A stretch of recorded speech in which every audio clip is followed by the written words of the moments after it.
Another blitz. Hurts takes it right up the gut. Touchdown Eagles. Here's the deep ball. Got hit as he let it go. Oh, Devontae Smith. What a catch. From 54 for the win. On the way. It is there. And the Eagles remain unbeaten.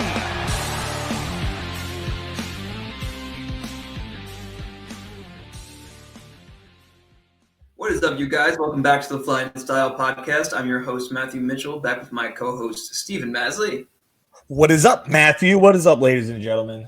Welcome back for the playoffs. You heard the man. Welcome back. We appreciate you guys tuning in. It is a big week, big start to the playoff season. 4 weeks, one big prize at the end of the line. We're all hoping the Eagles can be the ones to claim that prize, and the road starts now, with the first week being against the Green Bay Packers. Starting the season week 1 against the Packers and starting the postseason week 1 with the Packers. All comes full circle. So we're not going to waste any time jumping into this because, we've got one goal here at the Super Bowl. We're going to jump right into everything. Next week, we'll break down the wild card game, but I don't think there's much need to break down last week's game. It was a throwaway game. We saw Tanner McKee do okay, but, he looked like a third-string quarterback for the most part. And the only concern that we really had out of last week was the fact that Jake Elliott missed a few extra. I don't know what kicks he missed. I actually didn't get to watch the game because I didn't have access to it in my apartment. So what did you see in that game? And is there anything that concerned you out of that game?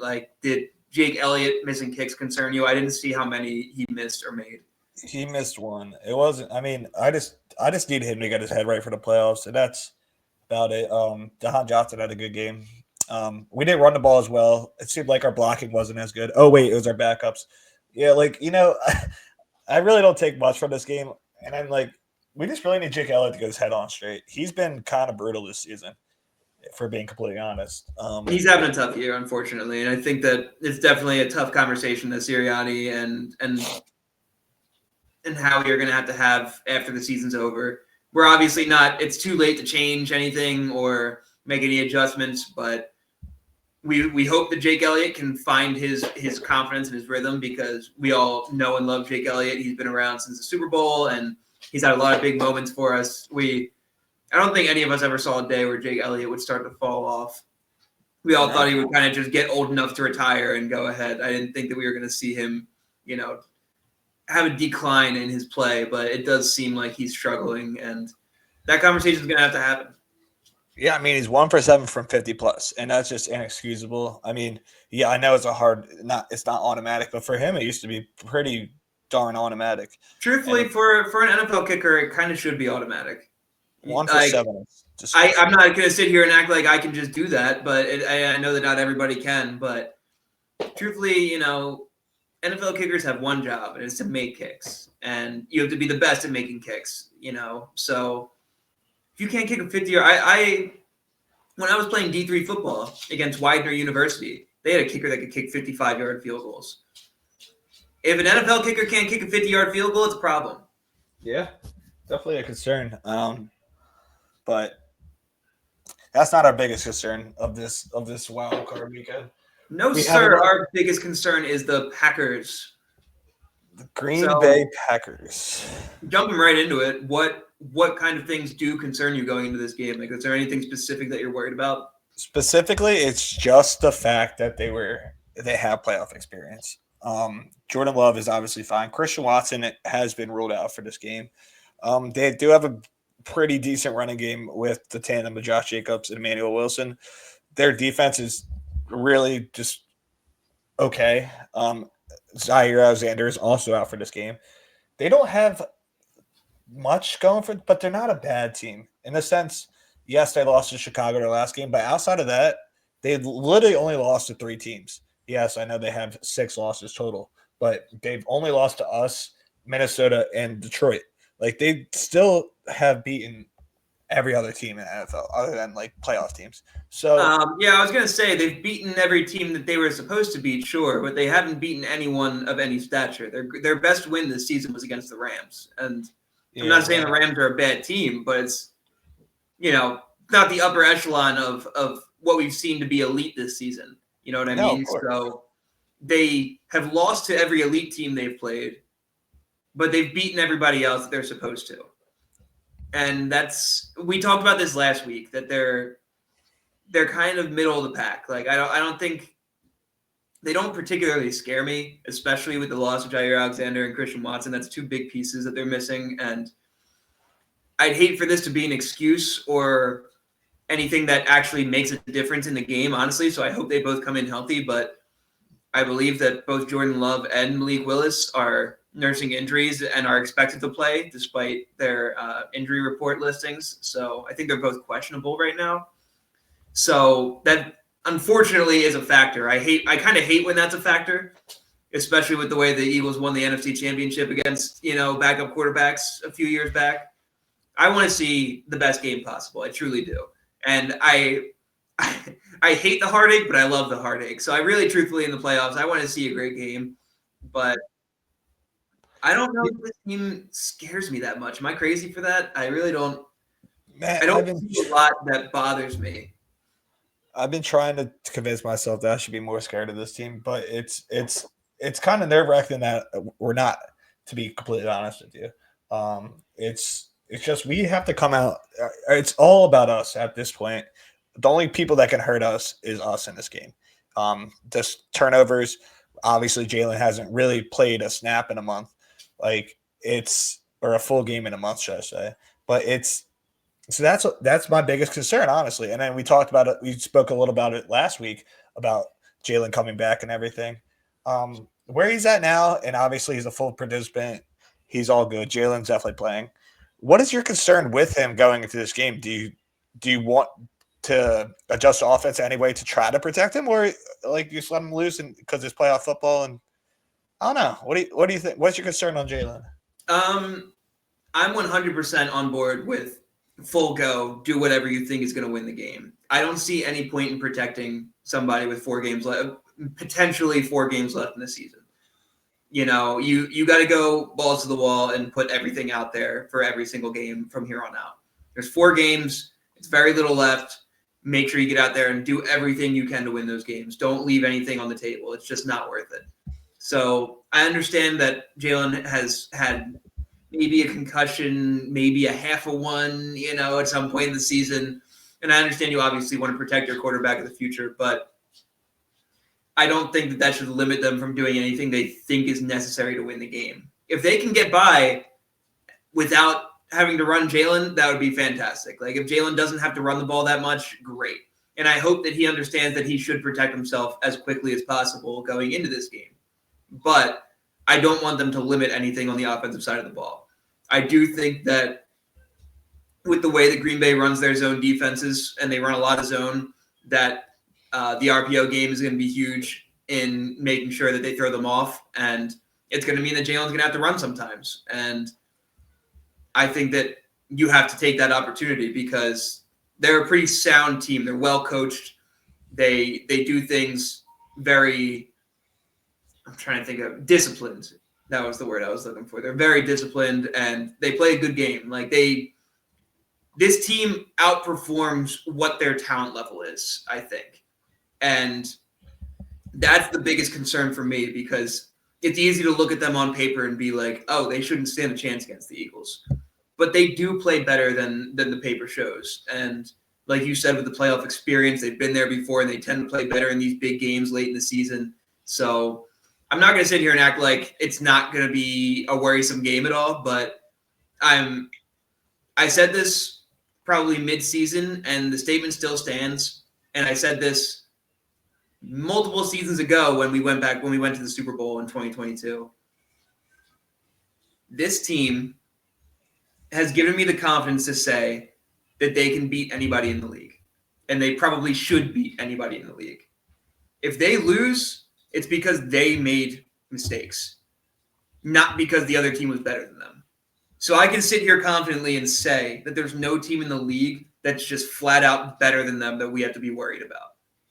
I'm not going to say that there's teams that I'm not scared to play because they can find weaknesses and, hurt us in different ways and may match up poorly against us, sure.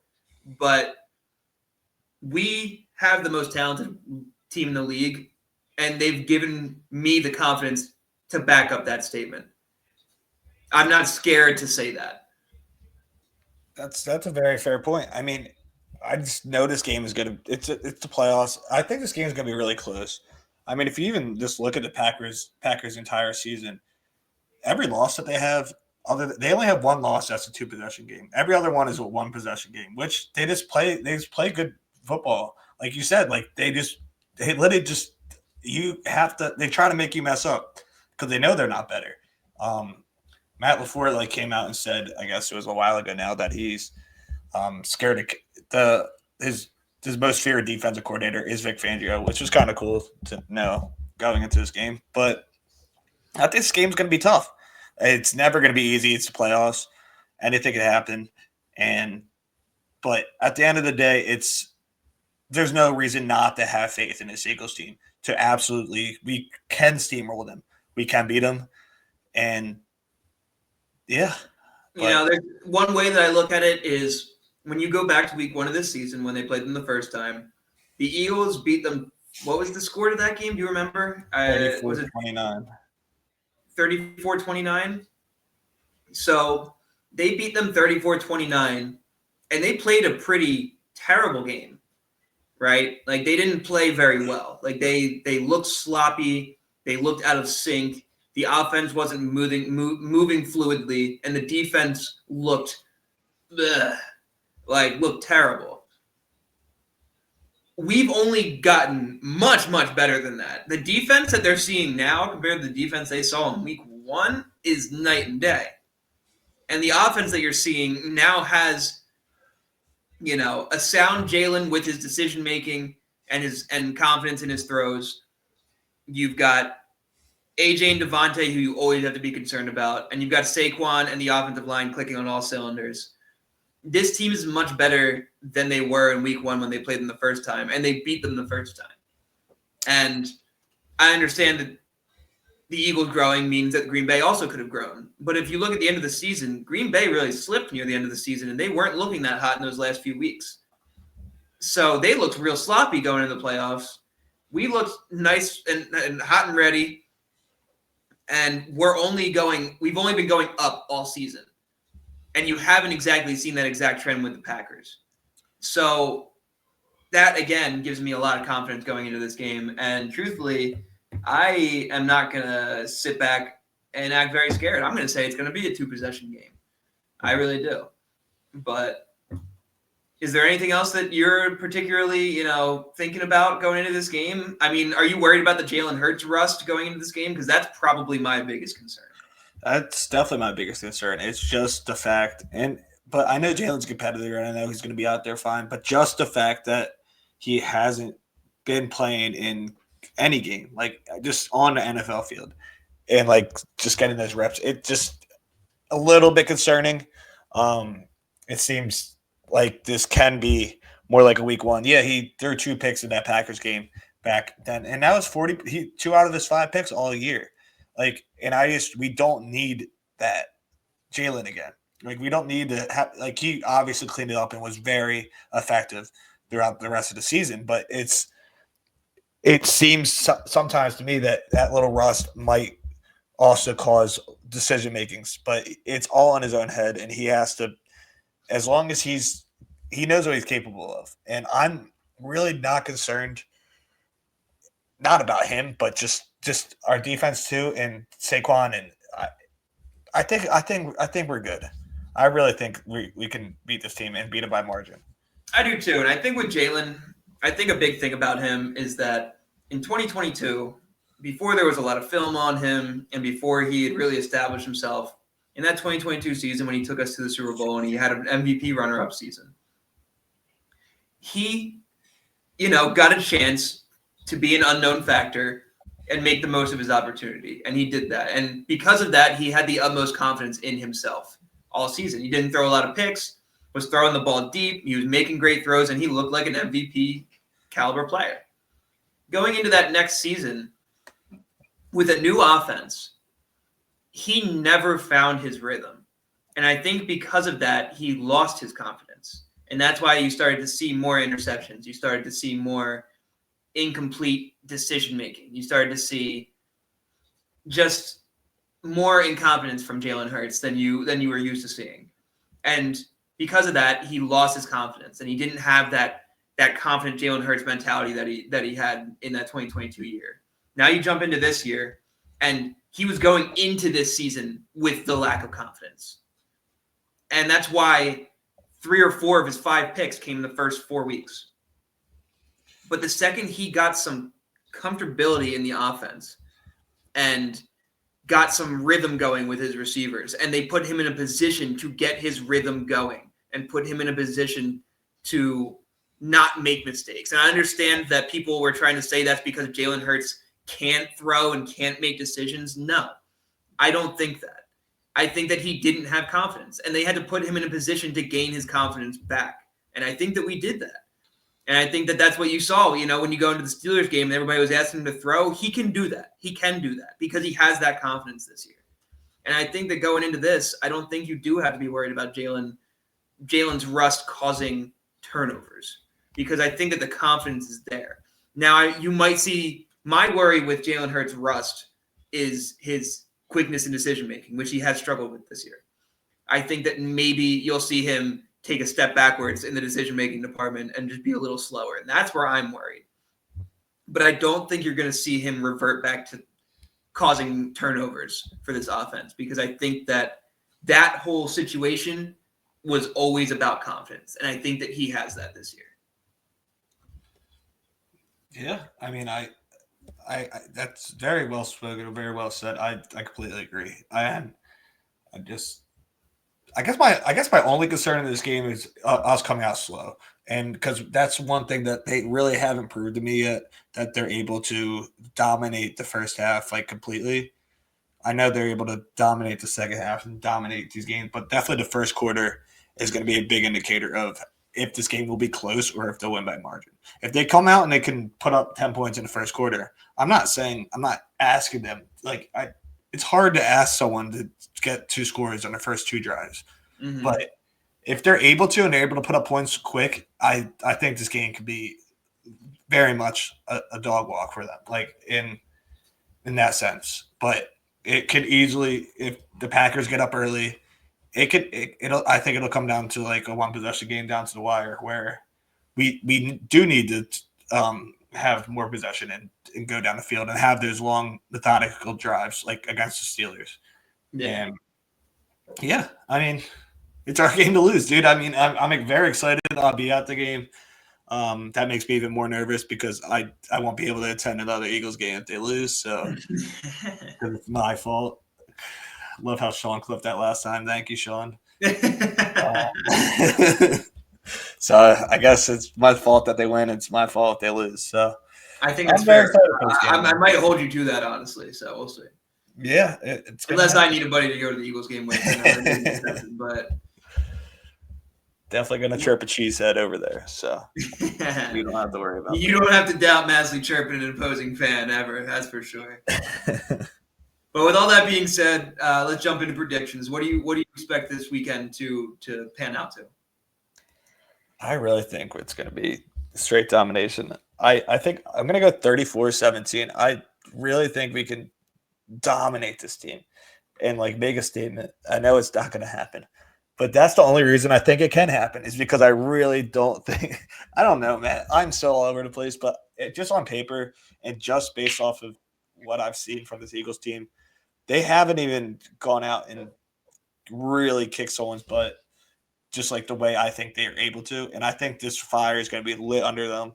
A week of rest that they haven't had since week 5. All of this coming together is just going to – I really think they're going to crush them. I do too. And I apologize. I was pulling something up real quick while you were speaking there in the beginning. What did you say the actual score was? I said 34-17. 34-17. All right. I like it. I'm honestly not going to be too much different. I'm going to be a little more reasonable in the playoff atmosphere of it, but I also still think it's going to be a 2-score game. Like I said earlier, I'm going to stand on that. And I think it's going to be 31-21.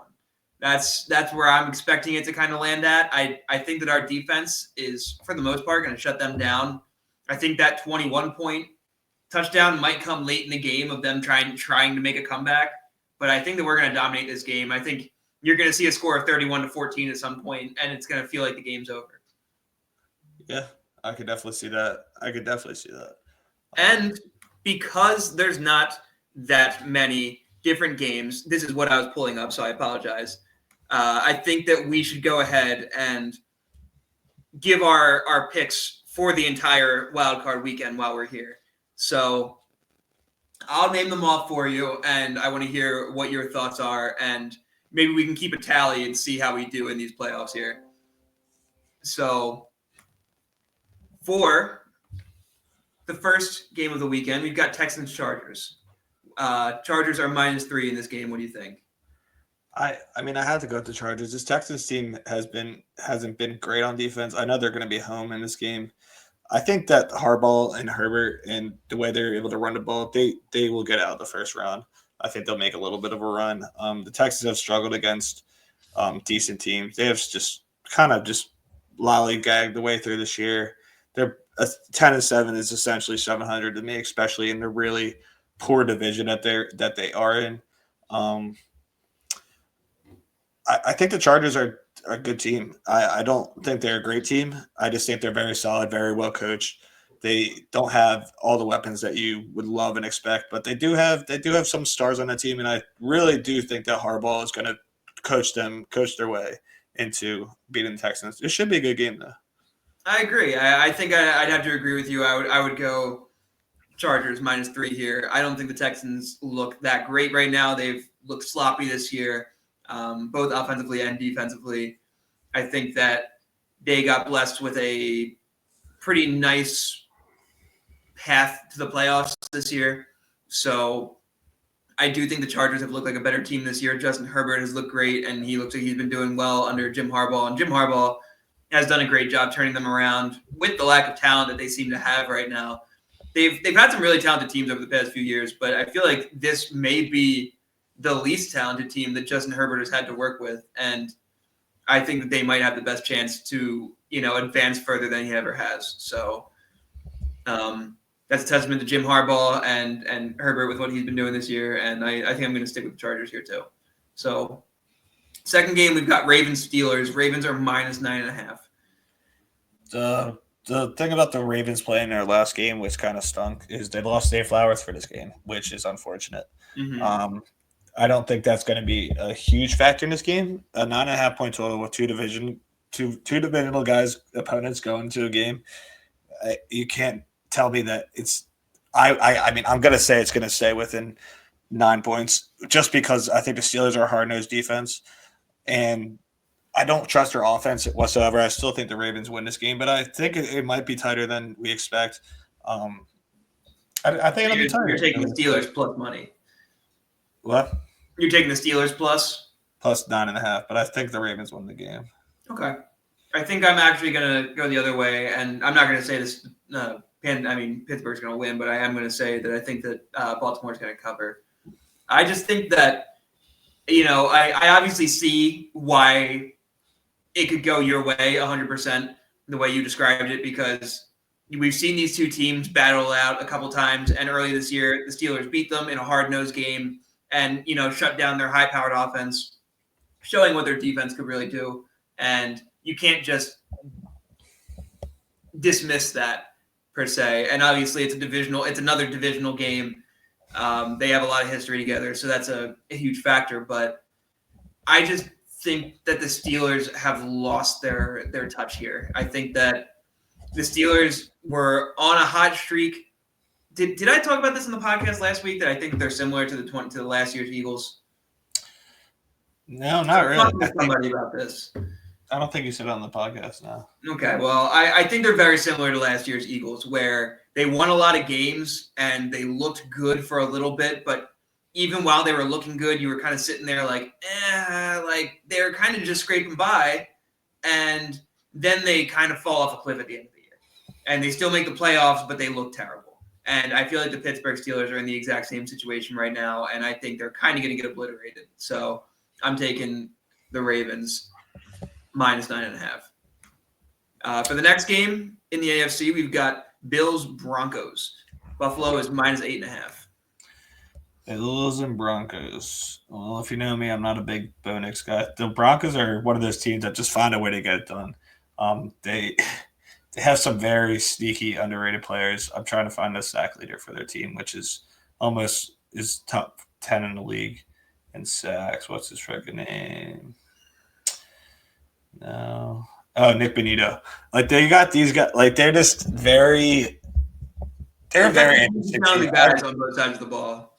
Yeah, they're very like low name type. Even Cortland Sutton is going into another 1,000-yard season, and it's like, is he even elite? Like we don't speak of him as he's an elite receiver, which is no, you wouldn't think of him as a top 15 receiver, but like he probably he deserves at least a conversation. I really don't think the Broncos are great. The Bills are, I think, being at home, they're ready for this game, being able to wrestle those starters in the last week of the season. I really think they're going to come out, and I think they're going to dominate. I mean, I just don't see any reason the Bills can't. This isn't where the Bills choke here. I think it's kind of similar to what you were saying with the Ravens Steelers for how the game's going to go. I really think it's going to be domination, and yeah, I'll take a -9, even though. But all right, I'm actually again going to take the opposite side of you, where I'm not going to say that I'm still picking the Bills to win, but I think the Broncos are going to cover.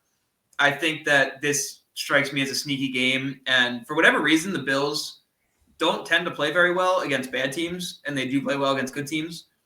So, and I actually, unlike you, am a Bo Nix believer. I wasn't a Bo Nix believer going into the draft or anything like that. I'm not going to sit here and act like I was a big fan of his in college. I thought he was I probably thought he was going to be a bust coming into the league.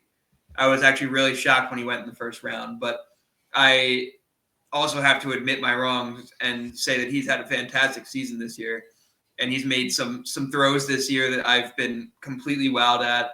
And truthfully, I think that he's as good, if not better, than Jaden Daniels is this year. And I think that they are going to have a chance to do some sneaky movements in there. And I think that they'll put up a good match against the Bills. And I think the Bills are still going to pull it out, but I think it's going to be closer to like a 3-point game somehow. So I'm going to take the Broncos plus. On the other side of the bracket, we go to the NFC side. We've already talked about the Eagles-Packers, so that's no problem. But we will talk about the Rams-Vikings. And the Vikings are -3. This is a tough game to call. Honestly, both NFC games are pretty tough. The Rams-Vikings game is very interesting. On one side, you know how I feel about Sam Darnold.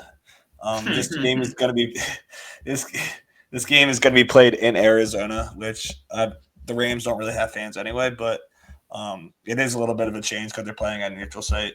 Mm-hmm. So that'll change it slightly at least. The Rams defense is just not it. I can't trust Sam Darnold, and I haven't trusted Sam Darnold all year. I've been wrong all year except for one game, which was last week. And that's the only game I've been right in because that's the only game Sam Darnold didn't look good. There's no reason I shouldn't trust him. He's played well the entire year, literally, other than last game. I don't think the Rams are a better team, but I guess that's my upset of the week, I guess. I think Stafford has experience in Kyron and Cup. I don't think either of these teams are going to go past the second round, but I guess I have to go with the Rams plus the money, plus 2.5 or whatever the line is seen is. But I'll take it straight up. ESPN has it as Minnesota -3. So I mean, I don't like Sam Darnold. I don't think he's that great, and I don't think he's everything. I'm just a hater at this point because he's clearly proved me wrong throughout the season. But I'm sticking with it, not going away from it. Well, on my side, I honestly think this is a really tough game to call. Like we were saying, this is a really interesting game. I think they match up well together, but I'm not going to give a great explanation for this one. This is just my gut feeling. This one's a little tough to call, so I'm just telling you how I see it. I don't think the Rams are that great of a team. I think that the Vikings have a really good defense, and when Sam Darnold is clicking, their offense does really well. And like you said, there's only been about 2 or 3 games all year that Sam Darnold hasn't looked good, and I don't exactly expect this one to be one of them. So I'm going to go Vikings -3 here, but I do think it's going to be an interesting game, and it's probably going to be close. I just don't – I haven't all year, and I still don't have a lot of faith in the Rams. I just don't. So they're not very talented on the defense. I don't think that they're that great. I don't think that they've got the firepower to hold up. No, McVay's kind of been leading them to this playoff surge. Yeah, I mean they're very well coached. They're very well led by Matt Stafford and Kyron Williams, Puka, and Cooper has unfortunately fallen off a cliff, but I'm sure he's still a leadership presence over there. They've got some talent over there. I don't think it all fills out. Yeah. And then for the last game of the weekend, we've got the Bucks versus the Commanders. This is probably the best game of the weekend, and that's -3. What do you think about that game? Dude, I mean, you can pull out all the stats of the rookie quarterbacks in the first round and whatnot, but Jalen Daniels has looked good all year. He has been playing his heart out, but this Bucks team is maybe the most confusing team in football. They are. They've looked really good and really bad multiple times all year. So, like, they can beat anyone and also lose to anyone. Like, how do they beat us and Detroit? But then they also, they lost to the Cowboys. It's a weird year. It's definitely a weird year. I just have to trust Baker. I think Baker has played his heart out. I think this team is just very decent. I don't think they're anything super special. I don't know if they're going to make a run, but Baker has had a fantastic year, and you can't fault that. And I think he puts his team on his shoulders and leads them past this Washington defense that I don't think is fantastic. Yeah. I am going to take the opposite side of you again. I think I'm going to pick the Commanders on this one. Although I'm going to say the same thing as last time, that I think this is pretty much a 50-50 shot. I don't think that anyone really has an advantage. The only advantage I could think of in my head is that I feel like that the Commanders they just feel more motivated. They're coming in as a more motivated team, in my opinion. Not for any particular they've got a spark for the first time in like 15 years. And I feel like they've been running really high on it all year. And I think that that's the biggest thing that they have going for them right now. And it's the fact they've got Jaden Daniels and a massive motivating high on, just going as far as possible. And I don't think that they're going to be, dark horses to win the Super Bowl or anything. I really don't. But I do think that they're going to put up a big game here, and I think that they're gonna come out firing, and I think it's going to be a really good game. I just think that I have a weird gut feeling that Jaden Daniels has a chance to pull it out. So I wouldn't be shocked if I'm wrong on that one. Alrighty. Well, you hear to hear, guys. Me and Matt are on opposite sides of most of the game, so we'll see who comes out as the victor. Yes, sir. It's going to be interesting. We're going to have some bragging rights to talk about next week. If either one's going to brag or the other's going to brag, because we did not take a lot of the same things here. But it's going to be an interesting weekend. I think it's a pretty fun wild card weekend. I think there's some pretty good matchups. I don't think that outside of the Eagles, and I probably shouldn't think it, I don't think anyone else in the world is thinking it outside of my biasness, but I don't think there should be any blowouts in the wild card round. So I think it's going to be interesting. Oh, I kind of said that the Steelers are going to get blown out, but yeah, it's going to be an interesting weekend. And even with me saying the Steelers could get blown out, it's two divisional teams playing against each other. That game can go any way at any point. So I would have no doubt to see it go any differently. So with that being said, guys, any last thoughts, Maz?